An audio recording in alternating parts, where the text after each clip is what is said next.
Em 12 de junho de 1990, o primeiro Congresso dos Deputados do Povo da República Socialista Federativa Soviética Russa adotou a Declaração de Soberania Estatal, proclamando a supremacia dos atos legislativos da República Socialista Federativa Soviética Russa sobre os atos da União das Repúblicas Socialistas Soviéticas. Esse documento foi um passo importante para a Rússia sair da União Soviética em 1992. O presidente Boris Yeltsin instituiu neste dia um feriado chamado Dia da Adoção da Declaração de Soberania Estatal da Rússia.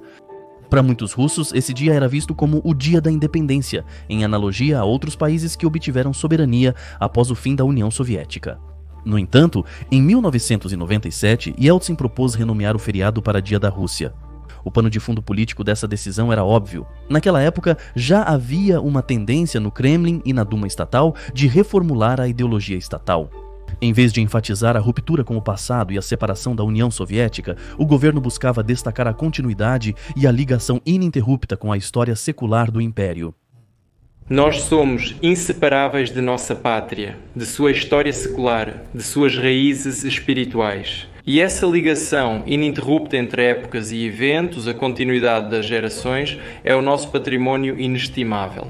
Apoiando-nos na experiência do passado, enxergamos com mais clareza os horizontes do futuro, estabelecemos para nós mesmos os objetivos mais ambiciosos e sabemos que certamente resolveremos todas as tarefas que temos pela frente. A garantia disso é a nossa fé comum na Rússia.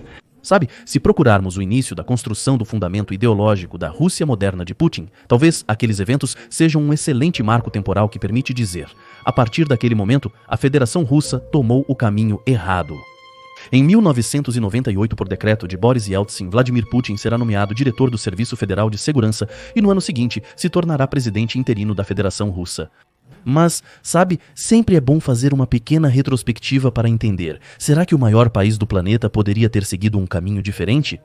Quais perspectivas se abririam para a Rússia se Yeltsin tivesse escolhido como seu sucessor não Putin, mas, por exemplo, Boris Nemtsov? E, de fato, havia chances para isso. E essa, aviso logo, é uma conversa abstrata que estou iniciando enquanto o vídeo principal está sendo editado. É um olhar sobre a situação atual da Federação Russa através da lente daqueles mesmos objetivos geopolíticos que supostamente o atual chefe do Kremlin persegue. Seria possível alcançar esses objetivos não pela intimidação dos vizinhos e guerra, mas pelo soft power e democratização do espaço pós-soviético?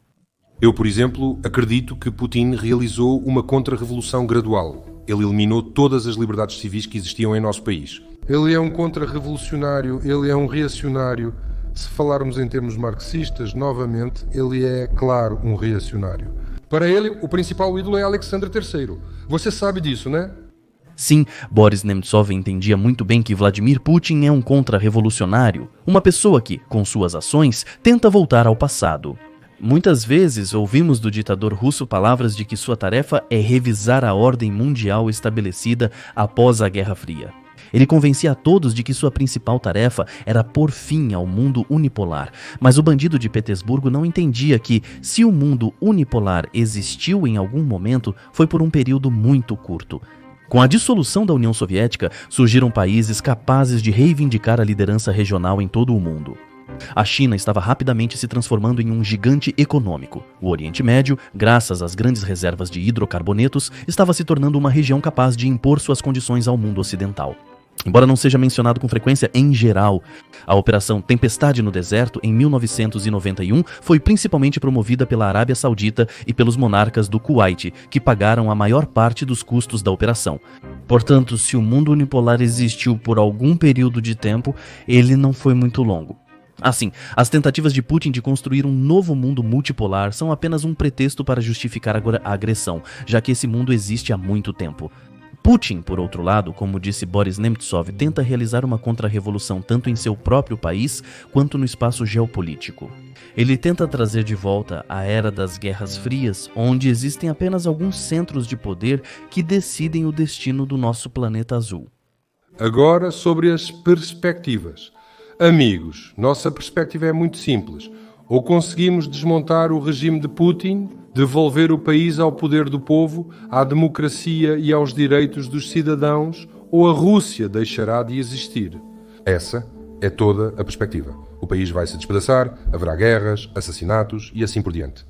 Entendo que agora as tropas russas, mesmo que lentamente, avançam pelo território ucraniano. As conversas sobre o colapso da Rússia, tão frequentes em 2022, agora parecem absurdas.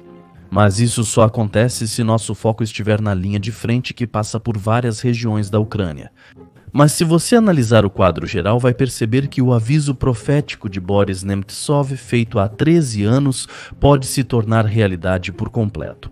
Pelo menos ele estava certo ao dizer que haveria guerras, mas pense, o que a Rússia pode ganhar ao final desta guerra? O que o Estado russo receberá no cenário mais positivo para si?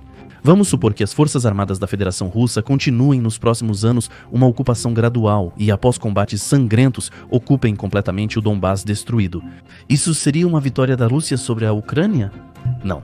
Os ativos congelados da Federação Russa não serão devolvidos.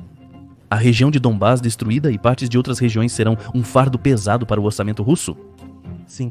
Como resultado de uma guerra prolongada, a Rússia se tornará um estado economicamente dependente da China, representando uma ameaça direta para a Federação Russa. É o que escreve o Serviço Federal de Segurança. Os serviços secretos russos vazaram um relatório alegando que a China pode, em breve, fazer reivindicações territoriais sobre terras russas. Com certeza vou fazer um vídeo sobre isso, mas o principal é que o regime personalista de Vladimir Putin está limitado pelo seu relógio biológico.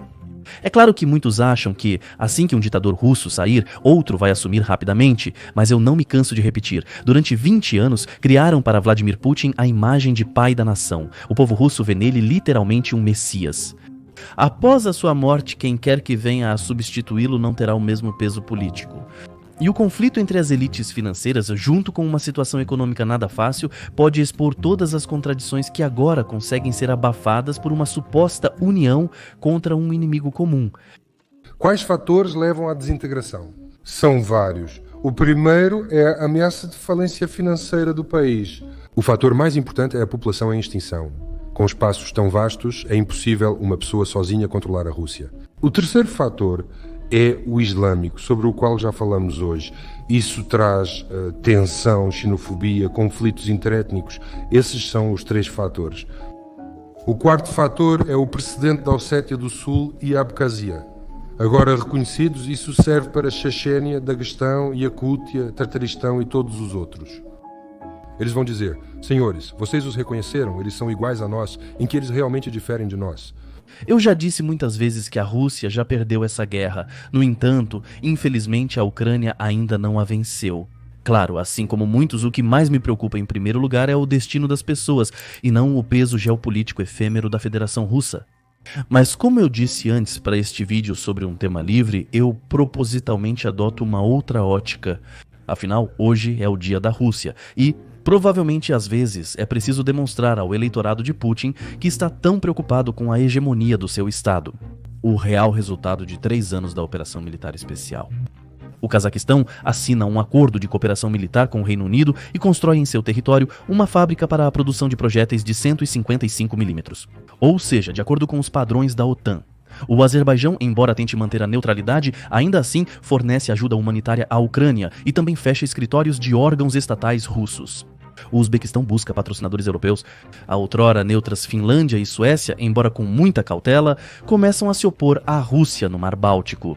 A perda da Síria, divergências no Mali e agora problemas iminentes na Líbia.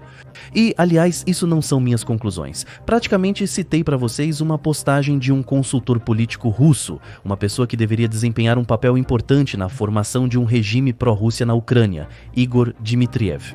Ele foi incluído na lista do grupo de desembarque político que foi para Kiev em fevereiro de 2022 com esse objetivo. Em seu canal no Telegram, ele resumiu os resultados da operação militar especial mencionados. Mas objetivamente tudo poderia ter sido diferente. Ele está construindo o capitalismo mais ineficiente, mais ladrão, mais corrupto, mais monopolizado e mais antipopular. Ou seja, um capitalismo baseado em monopólios e no poder absoluto da burocracia. Esse é o pior tipo de capitalismo imaginável. Todo o povo sofre por sua causa. Em vez de criar concorrência, apoiar pequenas e médias empresas, reduzir impostos, desenvolver alta tecnologia, em vez disso, está sendo construído o modelo mais primitivo e pobre baseado em matérias-primas. Sempre quis fazer uma pergunta aos russos que apoiam a guerra na Ucrânia. Nesses 3 anos vimos que quem lidou de forma mais eficaz com os desafios da guerra foi o bloco econômico russo e os representantes da chamada Escola Liberal de Economia que o compõem. Isso é um fato amplamente reconhecido.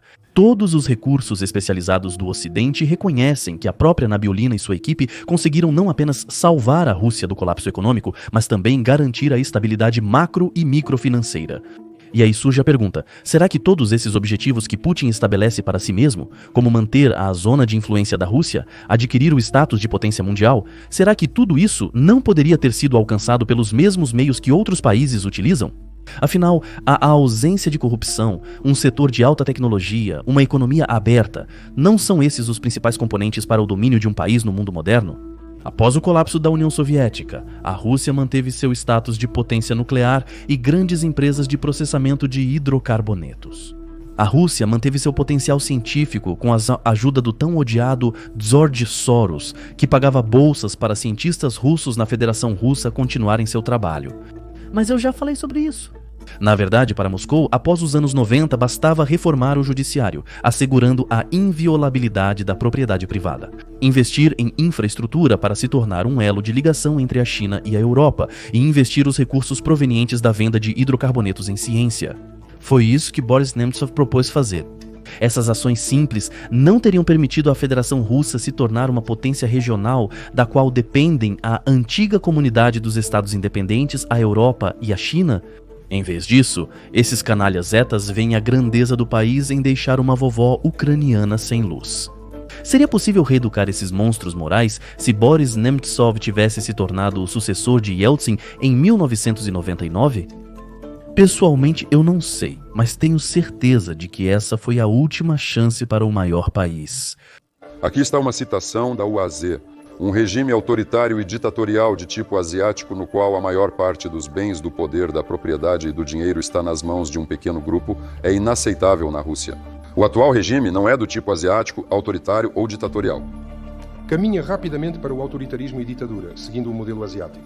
Não importa o sobrenome, eu posso citar os sobrenomes de generais ou dos atuais governadores ou dos atuais prefeitos que poderiam desempenhar plenamente o papel de ditador. Posso dizer que se durante esses anos, literalmente poucos anos, regras normais e compreensíveis não forem estabelecidas. Se a propriedade seguir sendo vendida por quase nada aos mais próximos e o dinheiro do orçamento continuar circulando pelos bancos dos aliados. Se os bens municipais e estaduais continuarem sendo desperdiçados dessa forma, então, sem dúvida, o que você acabou de citar nos espera. Não importa como você olhe, no mundo moderno, um dos principais componentes de uma grande potência é o seu potencial científico. Na verdade, existe uma teoria de que cada novo sistema de relações internacionais é resultado não apenas das guerras que ocorreram, mas também do progresso científico. O sistema de Westfália resultou da racionalização do pensamento, o de Viena da Revolução Industrial e o de Yalta Potsdam do surgimento da energia e armas nucleares. Por isso, para revisar o sistema de relações internacionais, não basta apenas iniciar uma guerra e vencê-la, mas também é necessário fazer a transição para um novo estágio de desenvolvimento científico. Atualmente, acredito que esse estágio pode ser a inteligência artificial, mas será que Putin se preocupou com esse componente importante? Bem, julgue você mesmo. A agência russa Interfax transmite as palavras do vice-presidente da Academia Russa de Ciências, Valentin Paramon. Cito: a Rússia perdeu nos últimos 5 anos 50 mil cientistas. Para entender, essa é uma citação do ano de 2023, a tendência continuou em 2024? A pergunta é retórica. Devido à política de Putin, que acarretou sanções, o setor espacial da Rússia foi praticamente destruído. Se há cerca de 10 anos atrás, em número de lançamentos espaciais, a Roscosmos estava em primeiro lugar, então em 2024, a Nova Zelândia, veja só, começou a alcançá-la. Bem, e no momento, se considerarmos o ano de 2025 que ainda não terminou, a Rocket Lab da Nova Zelândia já está superando a Rússia em número de lançamentos. É isso aí. E agora, no Dia da Rússia, eu gostaria de perguntar ao eleitorado do Putin, é exatamente essa a grandeza pela qual vocês tanto lutaram? Nós somos uma potência aeroespacial. Sim, isso aconteceu historicamente. Mas poderia ser mantido em algum nível básico, inclusive por meio de lançamentos comerciais dos mesmos Protons. Os americanos não podiam lançar seus satélites quando mudaram o sistema do ônibus espacial. Precisavam conquistar esse mercado. Nada disso foi feito, todos perderam. Agora os foguetes estão caindo, isso é normal? Eu entendo perfeitamente que neste vídeo eu expressei pensamentos bastante banais, mas me parece que eu simplesmente precisava dizê-los. Ainda mais em um dia como este, o Dia da Rússia. Não é que eu me arrependa de tudo ter acontecido assim. Esse é provavelmente o curso natural da história. Só dói e amarga por aqueles que morreram tentando parar Putin e seu eleitorado. Parar tanto dentro da Rússia quanto na frente ucraniana. Depois de 1990, a Rússia tinha oportunidades colossais, reservas naturais ilimitadas, armas nucleares que permitiam não se preocupar com a segurança. A Rússia tinha uma influência cultural poderosa no espaço pós-soviético, uma base científica e industrial. Esse estado tinha uma população bastante grande e instruída. Parecia que esse país simplesmente não tinha chance de se tornar um estado falido. Como se diz, era só pegar e se desenvolver. Em vez disso, a base da ideologia do jovem país foi um revanchismo primitivo pelas derrotas do passado e o ódio a todos ao redor. Boris Nemtsov, assassinado a mando de Putin em 27 de fevereiro na ponte Moskvoretsky. Ele não era apenas um grande político, não apenas um homem sábio, capaz de prever o destino de seu país, não apenas uma pessoa sobre quem o laureado com o prêmio Nobel Vitaly Ginzburg falava. Ele é realmente um físico talentoso. Além de tudo isso, Boris Nemtsov era simplesmente uma pessoa sincera, sem rancor e bondosa. Tenho certeza de que se ele tivesse se tornado presidente em 1999, não teria havido repressão, nem assassinatos políticos e, claro, nem guerra. Mas, sabendo quantas pessoas em sua terra natal agora o consideram um traidor, devo constatar, a maioria dos cidadãos da Rússia simplesmente não merecia que uma pessoa como Nemtsov fosse seu presidente. Na Crimeia e em Donetsk, os russos sempre estiveram no poder. Ninguém os oprimia ou mexia com eles nessas regiões. Ele não se importa nem um pouco. O principal para ele é manter o poder a qualquer custo. E se for necessária uma guerra vitoriosa contra os irmãos ucranianos, ele vai guerrear. Porque o objetivo não é garantir ordem e prosperidade para Donbass. Isso é uma completa bobagem, absolutamente. E o objetivo é manter o poder. Ele poderia manter o poder se construísse estradas em nosso país, se o sistema de saúde estivesse melhorando aqui, se não tivéssemos um nível de mortalidade africano. Na minha região natal, agora Yaroslavl, onde sou deputado, as pessoas morrem de câncer. Sabe porquê? Porque não há medicamentos, analgésicos e as pessoas acabam tirando a própria vida porque não há dinheiro no orçamento. E esse canalha, em vez de cuidar da Rússia e resolver nossos problemas, decidiu ensinar vocês. É irritante, entende? Éramos a América, um país próspero. Estamos levando algo iluminado, grandioso e útil ao povo ucraniano. Estamos levando esse desgraçado Dmitry Kiselev iluminado?